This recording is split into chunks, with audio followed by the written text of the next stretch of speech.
I took her out dancing one day. It was the first time she's ever been to a club. Few minutes in to the whole thing, I see her like looking around, all curious at the flashing lights and the crowd and everything. I'm like, okay, what's up? And she's like, I wonder what would happen if Markeisha ran through here. Like, what? Do you ever turn that on? Yeah. No. So it was quite impressive. Yeah. But I get it. Like, you have to really dig into your character's mind. What would happen in real life? Really, how much fun would it be to see Markeisha in the suit, dancing through a crowd, trying to get to the other side? I mean, it's... That's the danger of hanging out with writers, though. Yeah. Every single thing stands a good chance of showing up in the story. Yeah. I've learned influences that every time Carrie's quiet, I'm like, okay, she's thinking about Markeisha doing something here. Don't get in the way. You end up in the story. Yeah, I'll let her do her thing. Yeah. So, just to finish out the beat thing, you mentioned there was the same beat was repeated in the Midnight Run. What was that beat? What was it that you that was when Flair has been hurt and she's sort of gone off into a hidey hole and she's stitching herself up, and Markeisha finds her, and it was the realization, Markeisha's looking at her and Flair realizing that Markeisha's looking at her, and the way the art worked out, the way the script worked out, is like we sort of did that twice. So they had that. So it's like she was standing there, and she turned around, and obviously the way that she was turned, she noticed that Markeisha was there. But in the next panel, she's reacting to it, and it's like that reaction has already happened. So it would be like having a reaction and then doing it all over again. I see. Kind of like when you're watching TV shows, and then they end that before they go to commercial break, they have that moment. And then when you come back from commercial break, the moment's still going on. They're like, why can't we move on? Why aren't we somewhere else now? You're wasting 20 seconds on my damn TV time. It takes you right out. Yeah. It takes you right out. Yeah. So that's what we were doing. So what Dan and I had to sort of finagle was okay, she's obviously reacted in this panel, so what is she doing here? What's next? That's right. And we made it work. Yeah, we made it massaged the dialogue so it came out. In fact, I think my whole contribution to that was Carrie saying, "Well, what if we did this?" and me saying, "Yeah, okay." All right. Let me type it up. Another good tip for working with creatives is if you don't like something that somebody's done, make sure you have at least 1 to 3 other options to say, okay, this is something that is a problem. How do we fix it? Here's 3 answers that I came up with. Yes, what do you think? yes, and because nobody wants to hear a naysayer say, "No, that doesn't work. No, that doesn't work." Yeah. Well, what does work? Yeah. No, well, what's next? Come to the table with something. That's correct. That same shitty editor that I was talking about earlier. Bastard. At one point, I turned in a script, and he sent it back. This was the one note that I got. I don't feel like you're bringing your A game, Dan. I had a client. I've had a client like that too. I've had clients like that too, and it's like you get that, and you're like, okay, I'm not bringing my A game, so what is my A game? Yeah. What does that mean? Yeah. And it's sort of and they don't get it. Well, and a lot of the time, it's that they don't know what they want until they see it. They want to see another option, but don't have anything to add to it to get you there. Some direction. And then sometimes you've done 10 revisions of it, and they're like, no, that's not it. Yeah. And this is when you start to have to play, again, like Dan was saying, it was like you have to start playing the psychologist of saying, okay, so you don't like this method, you don't like this method, so what if we combined them? What if we went off on this end? You have to start digging by just answering, getting them to answer questions. I like that. And they hate it. They still don't work with you. They still won't work with you. In some cases, they still won't work with you. They think that you're being pedantic, that you're... They want to see you go through the whole art process first and give them something finished for them to grade. Exactly, and it's like, I can't do this 10 times. You don't want me to do it 10 times because I'm going to charge you 10 times. That's right. They don't want to pay 10 times. No. Yeah, and it's like that's really if you can come to the table with something Yeah. to say, okay, let's try going it this way. I mean, there's been points where Havana is doing lettering, and I have an idea of, she comes to me with something, and I'm like, ugh, this isn't exactly what I was thinking. Yeah. So I'll find, pictures in other comics and say, okay, this is kind of what I'm talking about. Maybe something mixed between this and this. Mm-hmm. And, even with it Lisa. was super helpful. With Lisa, one of the things that we had to do was she wasn't quite sure in the Midnight Run comic how to exactly do the effects. How would they work? How would they move? Yeah, especially with that, because that was the first time on page 3, the racing Jamel's line work. Because I usually, I always trusted the penciler or the inker will put in those effects. Yeah. Or either I'll be told, and that wasn't really specified when I got to that page. So I was just like, okay, these effects are here.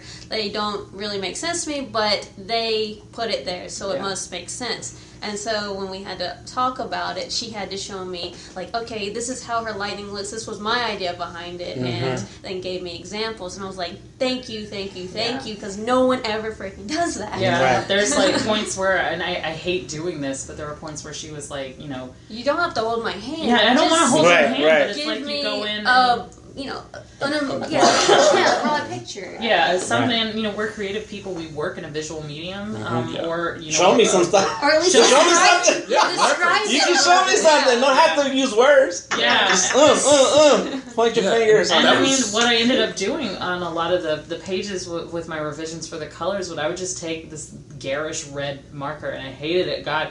But I take this garish red pencil, line on the paint, and just okay, I need you to circle areas. This needs to be lit. This needs more lighting. You need to tone this down. I wouldn't know exactly straight off the bat which places would be really attenuated or what should be changed. Some points I just let her do that thing. And for me, honestly, I really hate it when I know for a fact that if I give you a page, I want revisions back. I know that you need to revise it. Don't worry about it. I'm not going to be hurt.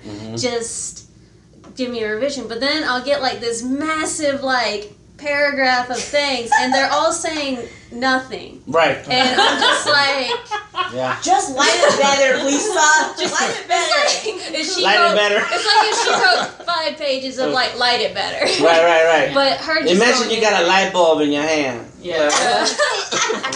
What? Yeah. And I mean, that would have been okay. There's a page. I think it is page 8 where Flair gets shocked completely. And she's bent backwards. We had to really play with the lighting there to make that look. Yeah, it was, those were real sparks. And not only were those real sparks, but it was a serious glow. But it was a serious glow, and that the lighting was dramatic. Yeah, and I had to, if you hadn't been there, that would have been really hard to do. To explain. And I think that's another thing. Also, when Jamel came over there, he added in some 2 cents to it to make it even more dramatic. So, I mean, it was a collective effort on that one. Yeah, and when you have that, Dan was saying, with that studio atmosphere and having all those people working together, when you can communicate on that kind of level, as on a normal thing, we wouldn't been, that page would not look as amazing as it does, because we wouldn't have been able to help each other out. Yeah. And no, it shows that you really care, because Dan mentioned the editor that he doesn't like. If it was not the real right team and with the real vision and passion and dedication, yeah, they'd been it's the hiatus anyways. Who cares? Yeah. We're coming back with season 2. Let me tell you, you don't want that. That attitude does show up every now and then. There's been points where Alan's just oh, it's a background, I don't care. Right. And I'm like, Alan, I want you to think about what you did. There's been points where he'll have a background that he just didn't do his best on, and we all know it. And he's like, yeah, I was tired, whatever. And I'm like, okay, you kind of half-assed that page. Do you want that to happen for this one where this big beat is going on?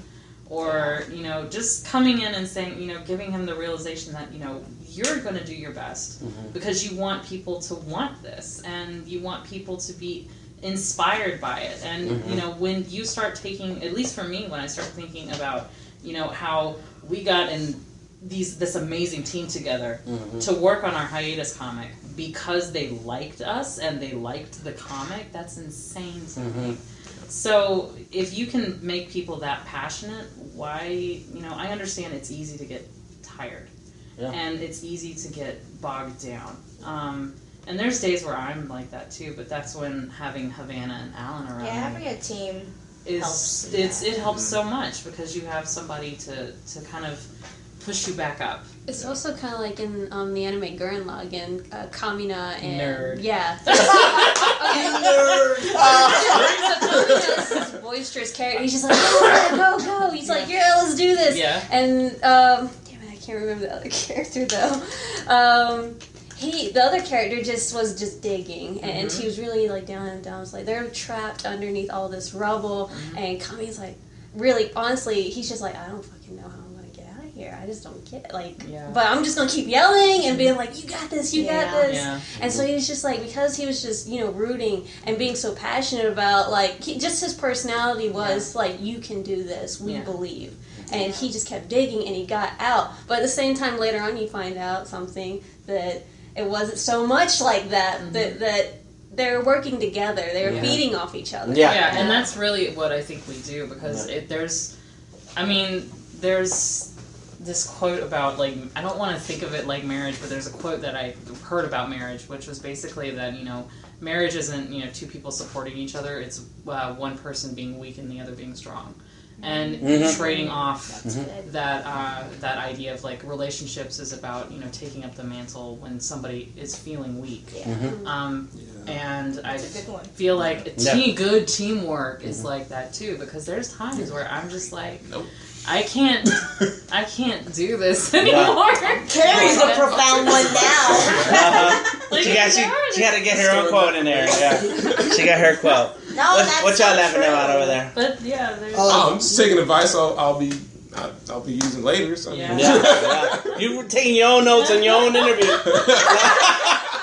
I'm gonna use this. It's his stuff. He's gonna go home to his girlfriend and be like, baby, this is a relationship where we have to take turns being strong and weak. And she's gonna be like, that's so perfect. Just look at your hair, honey. Just look at your hair. She's like, that's so perfect. Where does this come from? One other thing that you guys have done right is keeping up this schedule. Yeah. Working this hard. Yeah. Correct me if I'm wrong. You're getting used to it. You get used to it. There's times like, okay, when we were doing the hiatus project, when you guys were posting Midnight Run, and we were working on just getting the buffer done for episode 2, we were meeting every single week on Wednesday. So every week, Havana would come in. We'd have new pages for her. We'd be racing to get more done. Yeah. And then after everything calmed down, she's coming in like once, every other week. So now I'm kind of like, there's points where I get a little anxious, like, oh God, we're gonna fall behind or something. But you got your groove. We got our groove, and now we have to readjust to that groove. And a lot of it is it's like doing any steady creative effort. It's like lifting weights. Yeah. The more you do it, the more you can do. Yeah. And very good. A while back, I came down and we went through and sort of tweaked the lettering a little bit here and there, just like making it look a little bit more traditional comic bookish. And just we went through the whole series, start to finish, and I was just watching the quality improve. Page after page. It was just started out good and got really good, and it's kind of great now. Kind of great. And we're kind of you got one more draft to go. That's what he said.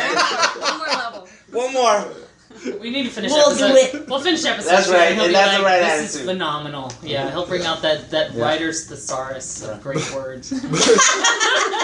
Yeah, writers are extravagant. It'll be keen.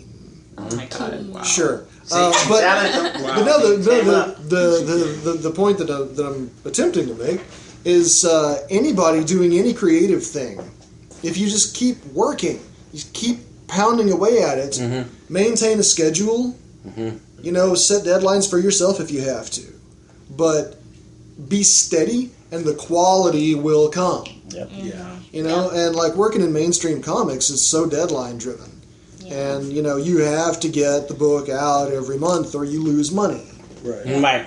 and a lot of like mainstream creators blow deadlines, but the ones that don't